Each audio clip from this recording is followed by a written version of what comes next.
आप ये कह रहे हैं, आप हमारी बात को मान रहे हैं, लेकिन क्या संवैधानिक संस्था होने के नाते, जिसको बार बार हम कह रहे हैं कि यूपीएससी एक ऑटोनॉमस बॉडी है और जिस तरह से यूपीएससी ने फैसला लिया उस पर आज भी कायम है, अगर सरकार के इस जवाब को भी, पार्लियामेंट के जवाब को भी देखें तो उससे यही लगता है कि यूपीएससी ने जो सीसेट का स्टैंड लिया उस पर आज भी कायम है, तो सरकार की इस पूरी कवायद का कुछ अर्थ निकल रहा है। मैं दो तीन बातें कहूंगा। संबित की लगभग सारी बातों से मैं असंतुष्ट हूं, विरोध करूंगा हर बात का पॉइंट्स में।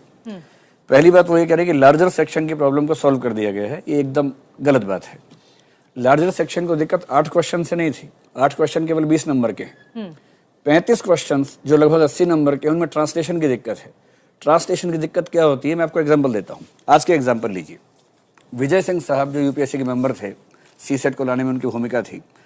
आज उन्होंने एक स्टेटमेंट दी अखबार में, मैं आपको 2 हिंदी में इंग्लिश में पढ़ के सुनाता हूँ। इंग्लिश में लिखा है, mister Vijay Singh said the government succumbed to the goons lobby while saying that marks of the English comprehension paper in the preliminary exam should be excluded for merit or gradation। इसका मतलब जो मैं समझ पा रहा हूँ वो ये है, उन्होंने कहा कि गुंडा लॉबी के सामने सरकार झुक गई, जबकि साथ में ये भी कहा कि इंग्लिश के नंबर नहीं जोड़ने चाहिए। इसका ट्रांसलेशन हिंदी के अखबार में, उसी अखबार में क्या, उसको सुन लीजिए। लिखा है, अंग्रेजी के मार्क्स को हटाकर गुंडों की लॉबी के सामने सरकार ने घुटने टेक दिए हैं। ये दिक्कत है। आज के ही अखबार में यूपीएससी के ही मेंबर की स्टेटमेंट इंग्लिश में क्या है और हिंदी में क्या है, एक ही अखबार में अलग अलग है। ऐसे क्वेश्चन से आप बच्चों से क्वेश्चन पूछते हैं प्रीलिम्स में, 35 क्वेश्चन ऐसे आते हैं 80 नंबर के, उनके आंसर गलत हो जाते हैं, आंसर गलत होते हैं और बाहर निकल जाते हैं। फिर आप कहते हैं हमने ग्रॉस इंटरेस्ट में, कॉमन इंटरेस्ट में ऐसा कर दिया। पहली बात, बेसिक प्रॉब्लम सॉल्व नहीं हुई। इस बेसिक प्रॉब्लम की जड़ क्या है, थोड़ा सा उसके ऊपर मैं नजर डालना चाहती हूँ दिव्य। ये जो आप कह रहे हैं ना कि ये ऐसे सवाल होते हैं और इसकी वजह से प्रॉब्लम आती है, ये पेपर है, अंग्रेजी का पेपर है, मेरे पास भी है। ये जो 20 नंबर हटाए गए हैं, या जो जिसको मेरिट में ना जोड़ने की बात कही गई है, अंग्रेजी का जो कंपलसरी पेपर था उसका एक सवाल है। ये सवाल को अगर मैं पढ़ दूं तो अंदाजा लग जाएगा लोगों को कि दरअसल किस स्टैंडर्ड के सवाल पूछे जा रहे हैं और क्यों नहीं आपके छात्र। उससे पहले एक बात को समझ लीजिए, इसके स्टैंडर्ड से कोई दिक्कत नहीं। हाँ। ये 10वीं क्लास के सवाल हैं, आसान सवाल है, इससे कोई दिक्कत नहीं। ये 10वीं से भी कम, चलिए मान लिया। हाँ। मेन एग्जाम में 300 नंबर का इंग्लिश का पेपर हमेशा से होता है, क्वालिफाइंग है। हाँ। जब वो होता ही है तो उसमें दिक्कत क्या थी, इसकी क्या जरूरत थी? अगर इसकी जरूरत थी तो साथ में 8 क्वेश्चन भारतीय भाषाओं के भी क्यों नहीं है, बराबर क्यों नहीं है?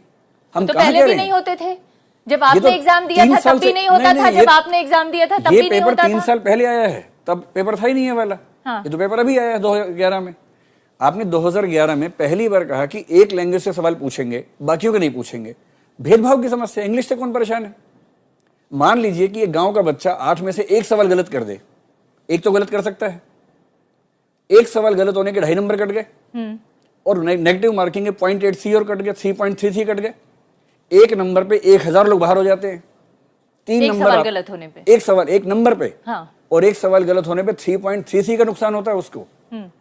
ये कोई नहीं कह रहा कि मुश्किल पैसेज है, लेकिन जो पैसेज आपके लिए आसान है वो गांव के बच्चे के लिए मुश्किल हो सकता है।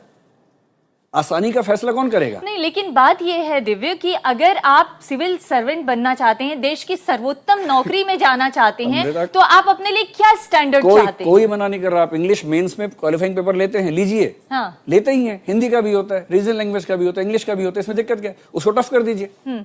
आप पहले राउंड में ही सीसेट को इंट्रोड्यूस, एक मिनट, प्रीलिम्स के राउंड में ही आपने 70% पॉपुलेशन को बाहर कर दिया। यूपीएससी के मेंबर केएस चेलम, आज के अखबार में उनका लेख है हिंदू में, वो लिख रहे हैं कि सीसेट गलत है क्योंकि 70% लोगों को, गांव के लोगों को बाहर कर देता है। केएस चेलम का आर्टिकल है हिंदू में, आज उसको पढ़िए।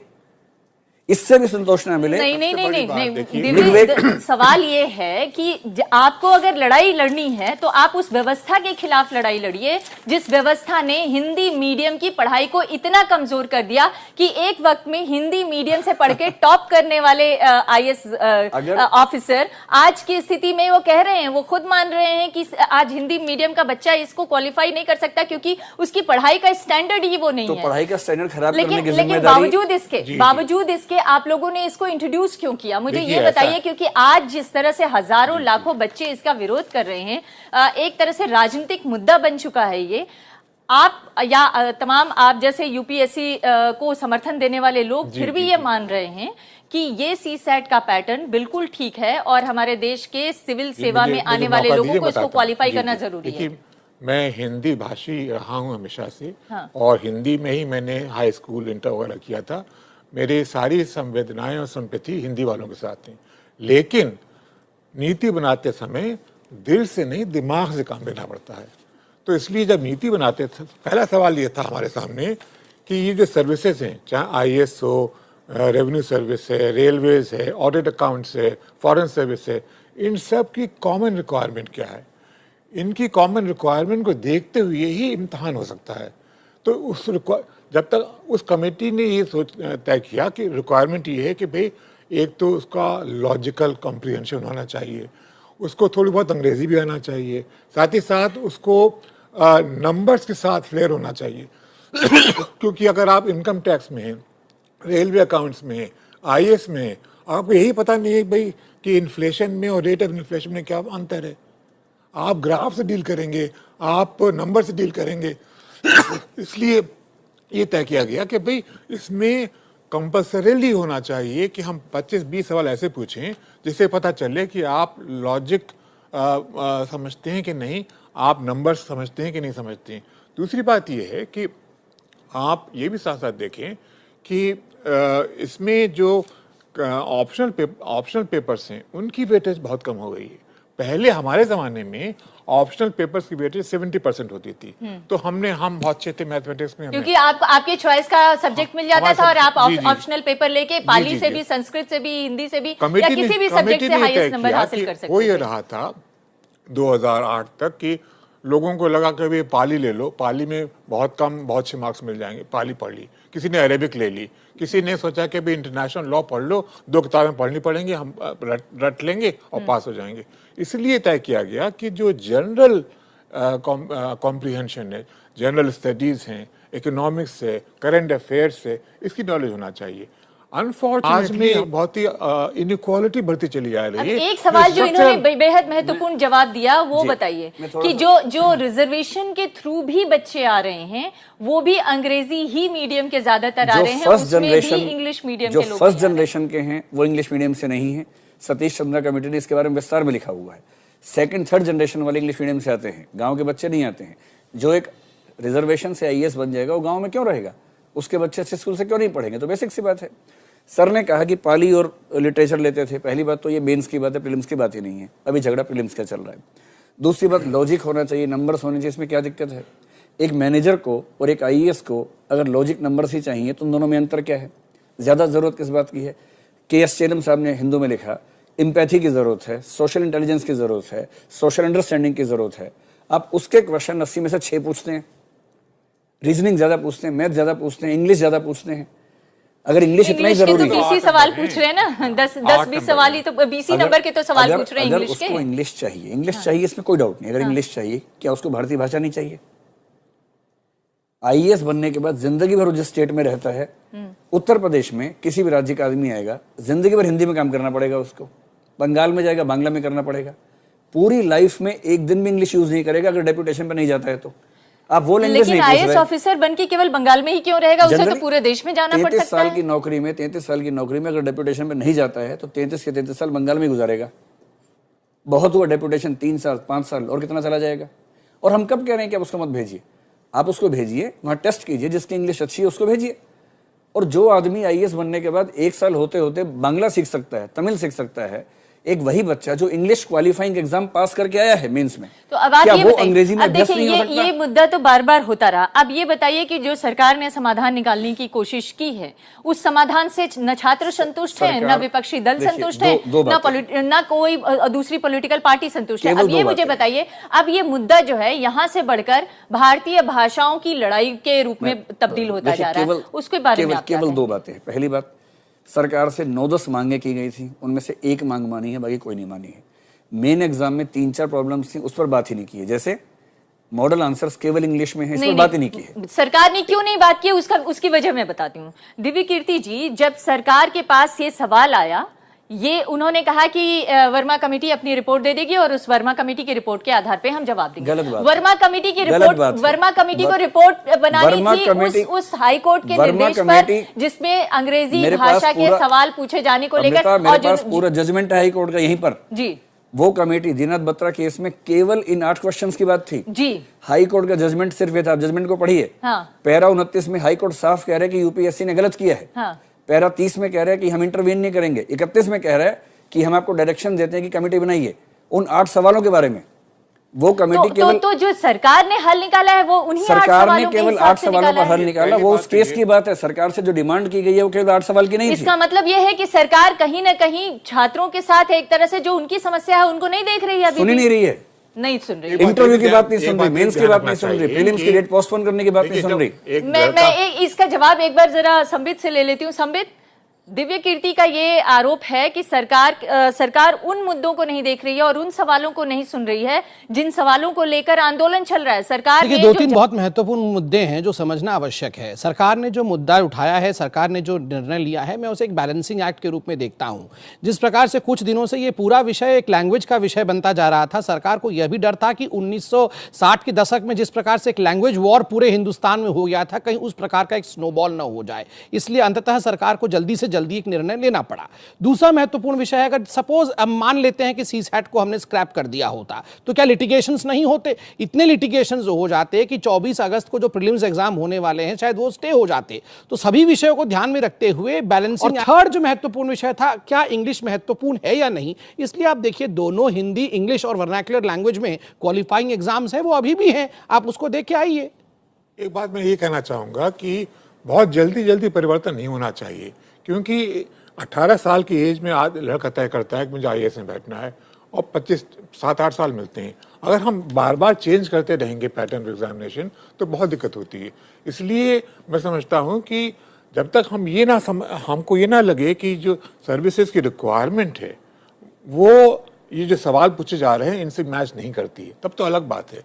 लेकिन अगर हमने कमेटी ने तय किया कि जिस 12-13 जो सर्विसेज, मेन सर्विसेज हैं, उनकी रिक्वायरमेंट देखते हुए ये सवाल पूछे जाना चाहिए। लेकिन ये आप अपने बगल में बैठे दिव्य कीर्ति को नहीं संतुष्ट कर पा रहे हैं, तो आप कैसे दूसरों को और छात्रों को ये संतुष्ट करेंगे कि आप अन्याय हो रहा है। मैं जानता हूँ अन्याय हो रहा है, लेकिन हमने जो माना हम जो मानते हैं। देखिए अन्याय का चेंज करने का तरीका ये है कि एजुकेशन क्वालिटी बहुत अच्छी करनी पड़ेगी, तब तक ये लोग अन्याय झेलते रहे। उसके अलावा कोई इलाज नहीं है। ये गिनी पिग है, ये गिनी पिग है। गरीब लोगों का इनके ऊपर एक्सपेरिमेंट करेंगे। गरीब लोगों के साथ ऐसा में हर जगह इतना अन्याय होता है। इसका मतलब एक्सपेरिमेंट होना ठीक है, आप कह रहे हैं साफ साफ। मैं तो साफ साफ कह रहा हूं कि एक बार कमेटी ने ये आप ये बताइए कि फिजिकल फिटनेस भी जरूरी है इसके लिए, पहले क्यों नहीं करवाते प्रीलिम्स से पहले, उसको एंड में क्यों करवाते हैं?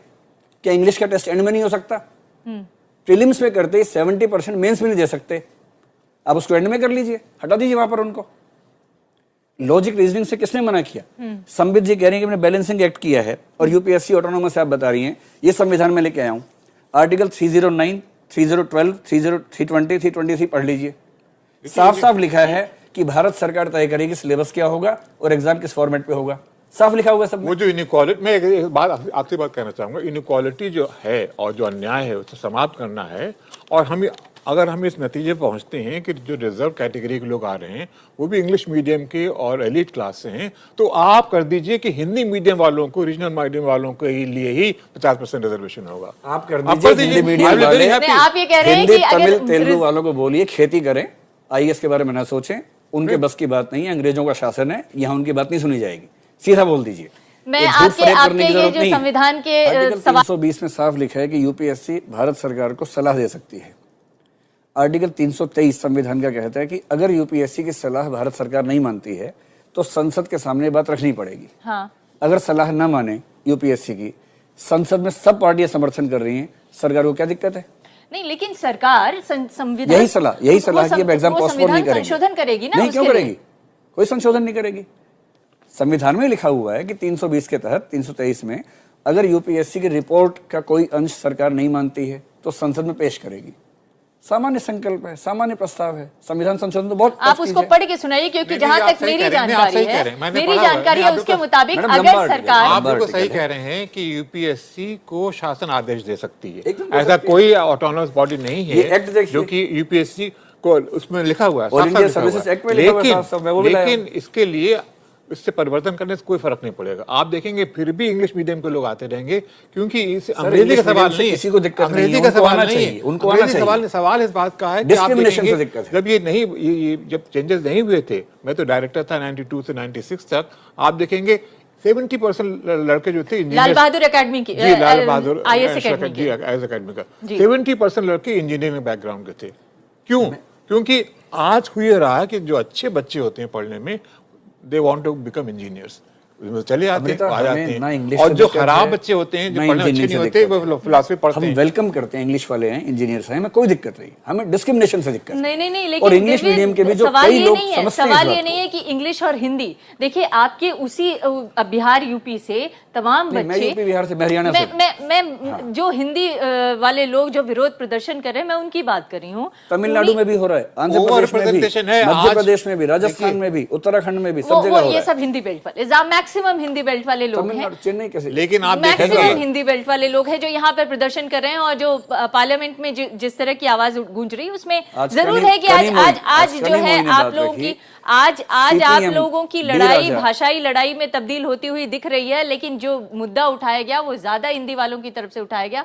बात ये नहीं है कि अब ये भाषा की लड़ाई है, बात ये है कि इसका हमारे देश में IAS बनने के लिए, देश की सर्वोत्तम नौकरी करने के लिए क्या बेसिक नॉलेज नहीं होना चाहिए? और आप जो कह रहे हैं, अगर वहां का बच्चा, अगर यूपी बिहार या हरियाणा या आंध्र प्रदेश का बच्चा अपने माध्यम में पढ़ाई करके इंजीनियर बन सकता है, मैनेजमेंट में आ सकता है, तो फिर वो IAS क्यों नहीं क्वालिफाई कर सकता है? इंजीनियर बनने के लिए लैंग्वेज की प्रोफिशिएंसी बहुत कम चाहिए, और IAS बनने के लिए मेंस के 8 पेपर में इंग्लिश में लिखने में जान निकल जाती है, इतना मुश्किल होता है। हम इतना ही तो कह रहे हैं। प्रॉब्लम तो इंग्लिश का टेस्ट, अमृता, इंग्लिश का टेस्ट 1979 से हमेशा होता है। एक भी IAS इंग्लिश पास किए बिना IAS नहीं बनता है, हमेशा से होता है।